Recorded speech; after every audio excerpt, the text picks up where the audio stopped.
On today's episode, we have my good friend Frank Hernandez here to walk us through how to build our credit after absolutely bombing it in our addiction. And Frank will also be doing a huge giveaway to 5 lucky viewers. I'm Adam Vibe Gunton, and this is the Recovered on Purpose show. The black represents the darkness from which we came.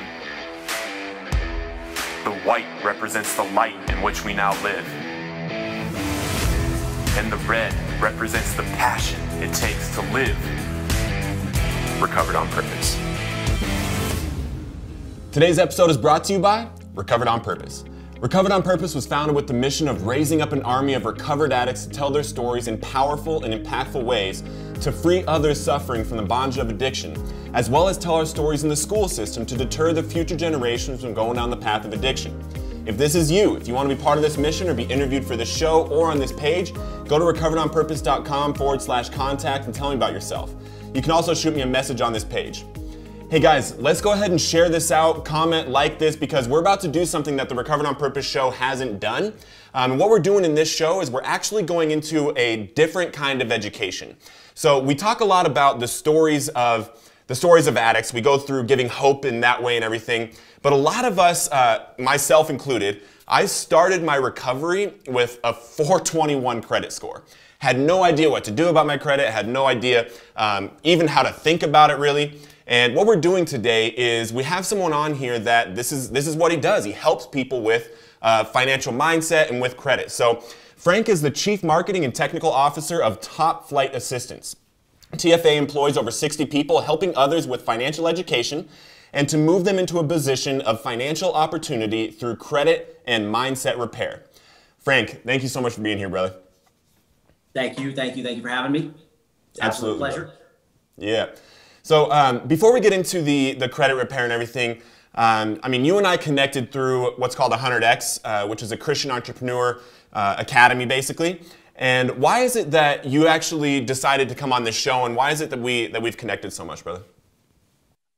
Yeah, well, your story was really inspiring. When I had first met you was when you went on stage at that first 100X event. And hearing your testimonial and your story, it was powerful. I mean, the whole room was really moved by what God was doing in your life at that event specifically. And then the second time we met at the next event, actually working with you through what you were trying to start with Recovered on Purpose, just so powerful. And, seeing how the world tries to put those ideas down, like it's too big of a goal, it's too audacious. Even in that group, you can see some people like, that's a pretty big, hairy, audacious goal. But you didn't care. You just kept like passionately pursuing that. And it's really, it's a personality that's good to be around. It was really, it's kind of challenging to be around you almost because you're moving such a big thing here. So you kind of drew me in. Awesome. I love that. And I appreciate like what happened at that first 100X conference. A lot of you that have read my book, you actually have heard what happened on that stage and what happened right in front of that stage. But during that time, I mean, Recovered on Purpose wasn't even a thing yet. And I know that you actually came into TFA since we met also. And now this is actually something that I'm really excited about sharing with people because a lot of us focus so heavily on our recovery, which is amazing. I think everybody should be doing their step work. Everybody should be doing their relationship with God and all that. And I think once we have a solid foundation with that, it's important to start working on other things in our life, right? So Frank, will you, a lot of times we have addicts on here that basically relate to people. But a question I asked you before we started recording was like, why is it that you are almost like, have you been affected by addiction? Have you been affected by this epidemic going on? And what was going on with you, and why are you connected to this epidemic?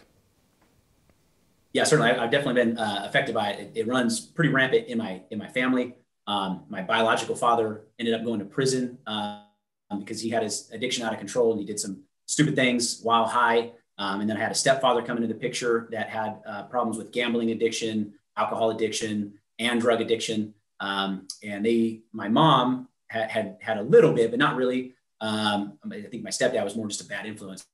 But they kind of grew past that at a certain point. I didn't even really know as a young child that they were struggling with those, but it was really prevalent just in the immediate family outside of that as well. I have had 2 uncles that have died from just being an idiot or an overdose. And then I've had 2 cousins also die, because their dads were strung out. Their moms have gone in and out of these problems. At one point in time, my uncle had an affair with my mom, because they were all strung out at the time. So a lot of these things happened when I was young, and I didn't quite know it, but obviously that stuff plays an effect on you as you grow up. When you're young and you're not really able to process those things, I know that had an effect on me as I grew, and I've always been like really repellent to anything drug and alcohol related, and I think it's because of that. Growing up and seeing that darkness, I've always been I just stay away from it. I had a best friend when I was young, one of my very, very best friends, and as we got to that like 11-year-old age where things started getting a little wonky, he did go down the route of using drugs, and I immediately cut that relationship off. And it could have been a great relationship, and I could have been a cornerstone for him to bring him back to a good place. But rather than try and do that, I just cut it out of my life entirely. And it's probably because of some of that trauma of dealing with those things as a young person, not knowing how to, seeing that all around in my family. Wow, that's so interesting to me, because I had, at my 11-year-old age, is when influences started coming into my life that were doing bad things, and I went right with them, right? So obviously you made the right choices, and whatever made you make that decision, that's amazing, and I appreciate you being here to help the audience that's watching and show us basically how to go from, right now I started my recovery with a 421 credit score. I haven't, I'm not going to say exactly what it's at, but I went to Verizon yesterday and they gave me whatever I wanted for, no down payment or whatever, which it was the first time I've ever gone in somewhere like that. So Frank, what would be someone's, like if someone had never worked on their credit, right? If they had never actually started focusing on it, what would be the first step you would tell somebody to make if they wanted to start looking at possibly buying a house or possibly buying a car or being able to get into an apartment that they want to get into? What would be their first step? It's a really complex system. It's designed by people who are very wealthy and can lobby and get rules passed that are in favor of them because they can afford the lobbyists, and we people not so much. So it is, the rules that are passed are thousands of pages. Like you look at the CARES Act that was recently passed, that had regulations in there about how credit can be handled, but it's so big and so dense and full of so many things that are irrelevant to us that it's, we're not actually going to be able to figure that out. So getting educated though about the basics would be the very first thing, and then having an actual look at where you're currently at, because your goals are going to depend on what you're going to want to do. If you're going for a house, that's a little bit different of a credit profile you'll want than if you're going for a car, or if you're just trying to rent a home, or you're trying to get a job that requires a security check or background check with a credit check, or if you're just trying to get utilities or a cell phone. There's different elements that are more important depending on what your goal is. But one of the big things is just kind of getting a basic foundation. I think it's like 75% of people have no idea how a credit score is even made up, whether good or bad credit, they don't know. So little basic things like that, understanding how much percentage of your utilization has an effect versus late payments versus types of accounts. All those things play a big role. So I would get educated on the basics and then get a credit report and find out where you're actually at, what is actually hurting your credit score, and then what of those 5 areas do you need to improve upon first. That's going to make most sense with your goal that you're going for. Awesome. And guys, if you're out there watching and you drop in the comments kind of what you're thinking about credit. Is this something that you haven't thought of yet, or if you're about to go into it, or if this is like, if you want to give people hope that maybe are not going to be able to comment right now, but just show them, yeah, my credit has gone up. I've been able to buy a car. I've been able to buy a house in my recovery and all that. So Frank, where would they actually go to find the report? Because I know that you can get at least one free credit report per year. Where would they go to find, like, what if they have collections, or what is their score, or whatever they need to know the basis of where they're at? Because I say this a lot, like, you can't know where you're going without knowing where you're at, right? Like if you hop in your phone for GPS and you put in a destination of where you want to go, if you don't have your location now, it's not going to be able to tell you how to get there. So this is one thing that I had to get over at the very beginning, was shame about where I'm at. Because I can tell you right now that knowing no matter what your score is at, like I told you, I was at 421. That means you can't get anything. And now I can basically get whatever I want, but I don't really use credit that much anymore. But I would say just don't be afraid to look. Go ahead and look. Frank, where should they go to look at it? Yeah, I think it's freeannualreport.com or freeannualcreditreport.com. It's an easy search.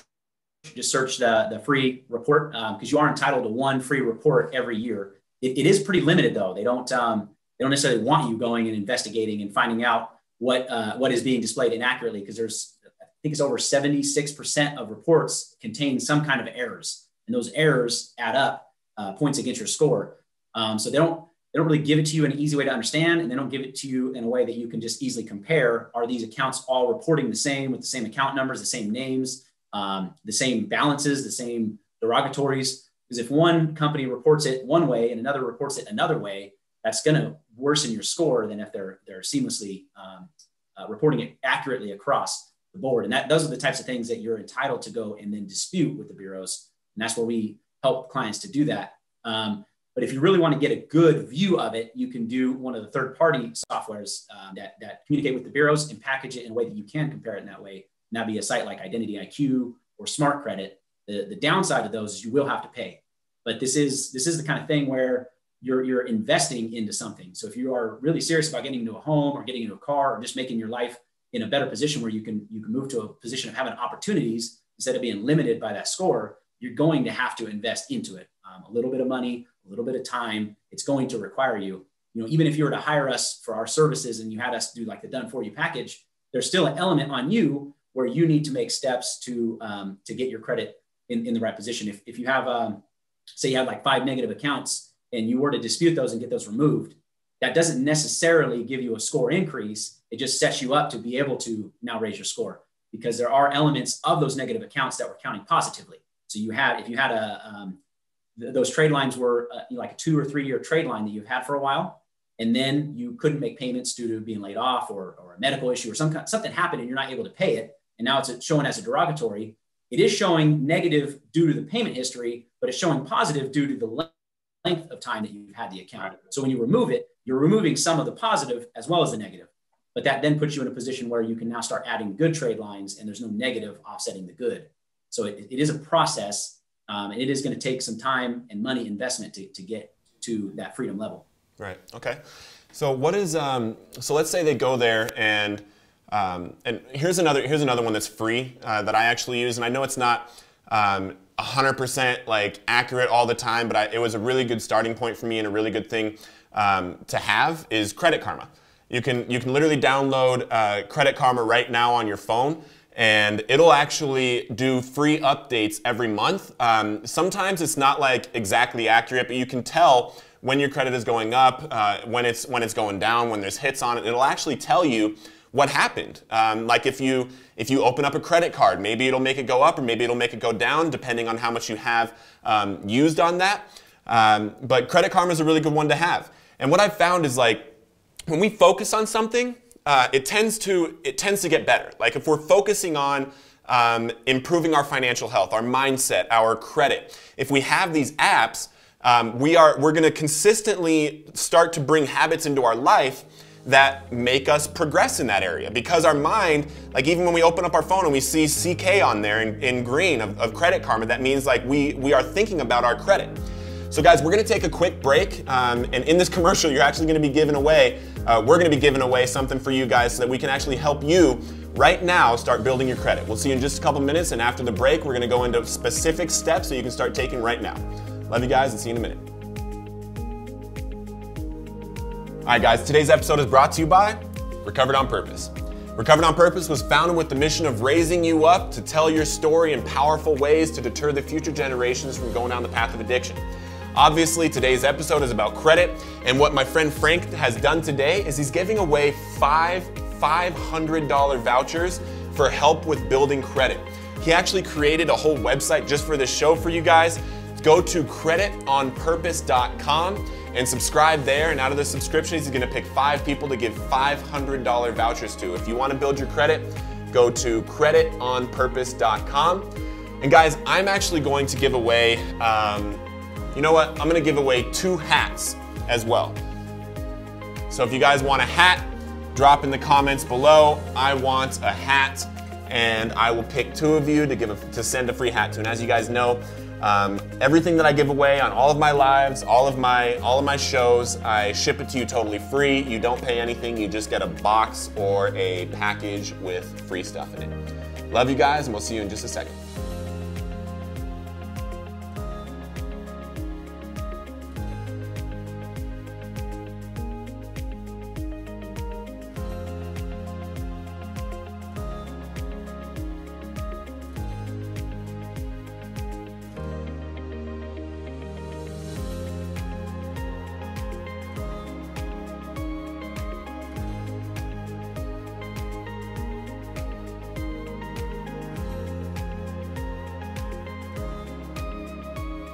All right, everyone, welcome back, welcome back, welcome back. So on this half of the episode, what we're gonna be talking about is specific steps on what you can do to raise your credit at a pretty rapid pace. Because I went from 421 to where I'm at now.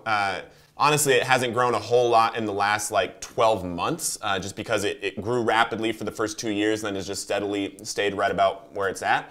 But guys, what we're going to do is talk about what to do right after you get that report. Okay, so let's say you do this this free credit report.com or whatever it is, or Credit Karma, and on there, let's say first you're at like a 520 credit score. Okay, and on there you see you don't have any credit cards. You have let's say you have like a couple negative items on there from credit cards, right?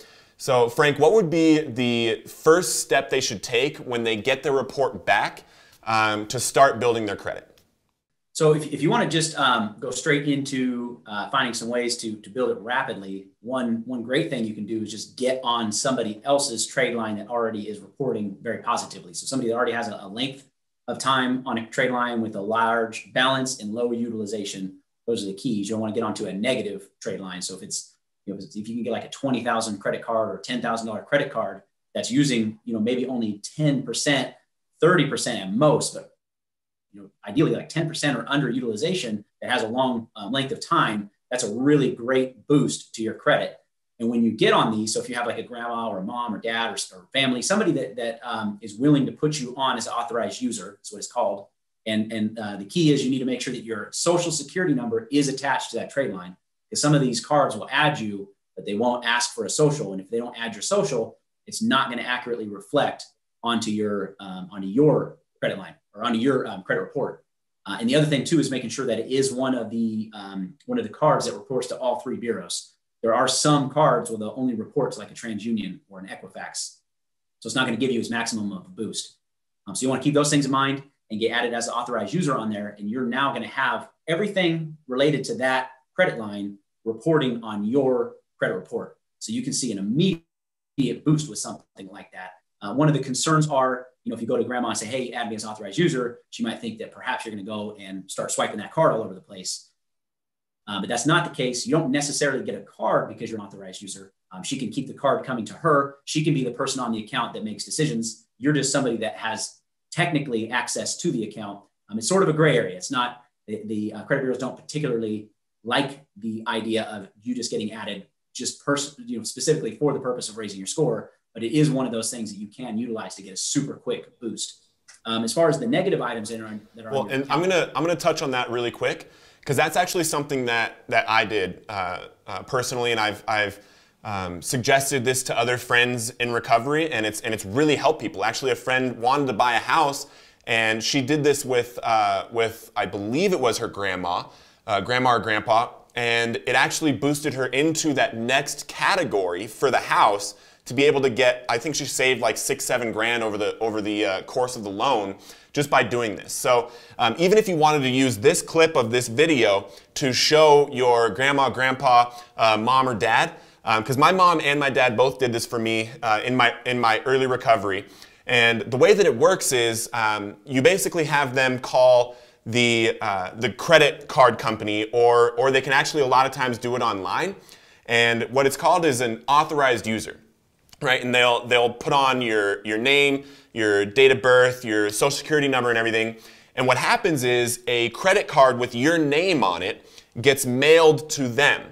And what happens is right when it gets mailed to them, what they do with that credit card is just cut it up. Right away, cut it up. You never actually have access to the credit line. You never actually have access to the funds or anything like that. But what it does is it shows that your credit history goes back however long they've had that credit card. Plus, if they have, like, let's say a $20,000 limit and they never spend over $1,000, the credit to debt ratio on that is enormous, which is going to help you boost your score immediately. I remember in my first, I think I was like right around 9 months sober when my mom first did it for me, and it literally, my score jumped up like 50 or 60 points like that. Just because it helped with my credit to debt ratio, plus it helped with the length of time. So now let's go into, and guys, again, you can tell your parents you're not going to have access to the funds or anything. This is literally just going to help you begin to get financially free, begin to get that. Because honestly, as I've watched my credit increase, it's done something to my mind also. Knowing that I could go in and get this or whatever it is, because I used to dread applying for things because it was like I could never get it. I never expected to be able to. I expected to be turned down, and then there was this guilt and all this stuff. Having a good credit score actually does a lot for someone to be recovered and to be able to get past that mindset, right? So Frank, if someone had negative items that they found on their credit report, what are they going to do about these? I got another piece of actionable advice, but real quick on the Consumer Bureau Protection Agency, if you have gone through the steps and you need somebody on your side, that's who you're going to want to go through, and they're going to help you to hold the bureaus or your creditors or people that are coming after you inappropriately. That's going to be an agency that really helps you, but you have to have already established a case. You don't want to go to them first. You want to show them what you've tried. Otherwise, you're kind of wasting your shot with them. But that's a little bit more technical. Kind of down that road is maybe where you want to bring somebody like us in, or you've done a considerable amount of research and you're ready to tackle something like that. Guys, there's getting somebody, like if there's a bunch of negative items on your report, me personally, I actually used companies like Frank's to run the disputes and everything for me. After I did some removals myself, and Frank's going to go into how to go about doing some removals yourself, or how to basically get these guys off your back. The two things that you can do right now that you don't need anybody's help, and it has a significant impact on your credit scores. One, becoming a authorized signer on somebody's card that has good history. And then two would just be going after accounts that are negative that you can get in touch with that person and do what's called a pay for delete. And so if you just pay a credit account, what you're actually doing is you're making that account become current. So if you haven't paid on it in a year, that's a year old. So it doesn't have as much impact on your credit because it's not a fresh current account. The second you pay it, it now becomes a fresh current account. Even if you pay it off and it's now a zero balance, it's still a fresh current account with negative history. It actually is going to tank your score. So you do not want to pay an old past debt without getting in writing actual authorization from the company that they will delete it if you pay for it. And the cool thing is, at a certain point, these people have written off the debt. They no longer are even counting it. They've counted it as a loss in their financials. So they don't expect to ever collect that debt again. If you pay on it, that's a profit. It shows as a pure profit in the month that they collect your money. So they're often willing to negotiate with you pretty significantly. I mean, you can see a good 60% discount on the amount that you owe. So if you have a $100 bill to a phone company and you're able to get a hold of them and say, I've able to come up with the money, I'd like to pay for it, but I need to ensure that it gets deleted from my credit report when I pay for it. If you can send me an email with that and confirm, then I will pay you. I can pay you $40 today. A lot of times they'll take that. They might negotiate back. It might be like a 50% or 40%, but you can often get that total amount discounted. The other big thing I want to leave a note on that too is it is illegal for somebody to buy that debt and then mark it up. They're buying an already existing contract. So if some company has purchased your debt and now they're coming after you and they have a higher amount on that debt than was originally contracted, that is completely illegal. So you should never, ever, ever, ever pay more than what you signed for. If it's the original debtor, they can add, late fees and things like that you agreed to in the contract. But the person that buys the debt, you did not have an agreement with them. You never agreed to pay them late fees or collection fees or service charges or any other kind of nonsense. So don't pay any markup fees to a collection agency. And those are going to be the two things that I would highly recommend that you can do without the help of anybody, and they're going to have some significant impacts on your credit. Awesome. This is actually something that I did personally before I started using credit repair companies. I looked at my credit report and I saw the ones that were legitimate, the ones that like I needed to pay because I owed them. But a lot of them, like, they tacked on these huge amounts of interest or late fees and all this stuff. And it had been 4, 5, 6 years, sometimes even 7 years, and they hadn't fallen off yet. So when I called them, and the reason why they're able to be there for longer than 7 years is like, if they sold the debt, it becomes a new one and they don't have to have it on there for 7 years because it shows they've only had it for a year or whatever. But I would call, let's say it was like a $440 bill to Verizon or whatever. I would call the creditor or the person that now owns that collection, because it says that. It says that right in your credit report. It says who actually owns it now and then who the original creditor is. And you can call this company that now owns the debt. And let's say it's $440. Just call them and say, hey, I'm trying to do a pay for delete negotiation because I was an addict at the time and I was really sick and I'm trying to build my life back up. I don't have a whole bunch of money yet or anything, but I have to build my credit and I want to do a pay for delete, and offer them $100 and see what they come back with. Sometimes they might even say, yeah, let's just get it taken care of for $100, or sometimes they'll come back with $250. You know, there's ways to, and then you just keep moving it down and down and down and down. Just have a number that you're actually able to pay that day, and then make sure that you get it in writing that they're going to delete it off your credit report. So Frank, before we close out, what is another quick piece of advice that you would give them that they can start today, other than getting the free credit report, so that they can actually see where they're at with any negative items, where they're at with any collections, anything like that, plus where their score is? Then getting on maybe a parent's or a grandparent's or a sibling's credit line as an authorized user, and then doing some pay for deletes. Is there any other actionable item that they can do right now?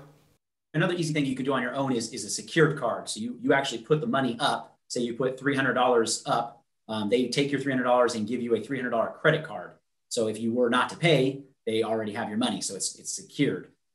That's a great way because it's going to report as a credit card. When it reports on the bureaus, it doesn't make a difference whether or not you've secured it or not. It's still an open trade line that you are making payments on. And then remember, keep the utilization low. You don't want to spend, you want to spend like 10% and then pay it off regularly. That's going to be the best way with that secured line to have that help start boosting your credit as well. Awesome. And that's actually exactly what I did personally. And you can just go on Google and Google secured credit card and look through some of them and see what you want to do. You still have to apply for them, but anywhere like $300, $400, $500 bucks that you put up. And then what you do, or what I did, was I used it specifically only for gas, right? And then I had a date because there's a date that it actually reports as that's the bill that's due, right? But they want to see that you're using the card. So every month I would pay it down to like 5 or 10%. A lot of people say pay it off completely, which is what you want to do when you have a real credit card so that you don't pay the interest and stuff. But the point of a secured card is to build your credit. So go on there, look for a secured card. I think I still have my First Progress card. You can get one from Citibank, does a secured card. And then use it only for gas, like only for gas. It shows that you will be utilizing the card, and then every single month on the same date, you can literally put it in your phone, pay card, pay secured card. And maybe you do it on a specific date that is your payday, right? On that payday, right then, you pay that card off. And guys, now you literally have some steps to take that will dramatically increase your credit score right off the bat. If you're in early recovery, there's no reason why you don't want to start working on this right away. And guys, if this has been helpful to you, if you've learned some things about credit, if you learned some things that are going to move the needle for you in your financial future, drop some thank yous below for Frank, because we're going to do a part 2 in 2 or 3 months after you guys have been working on these steps, and we can go into some more depth about how to build it up. What's fair credit, good credit, very good credit, and excellent credit, and the different things that you can get in each one of those. So Frank, thank you so much for being here and blessing us with your time and your wisdom. Thank you so much, brother. Thank you for having me. Love you guys so much, and we'll see you next week. The black represents the darkness from which we came.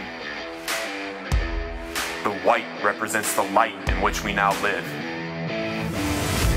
And the red represents the passion it takes to live recovered on purpose.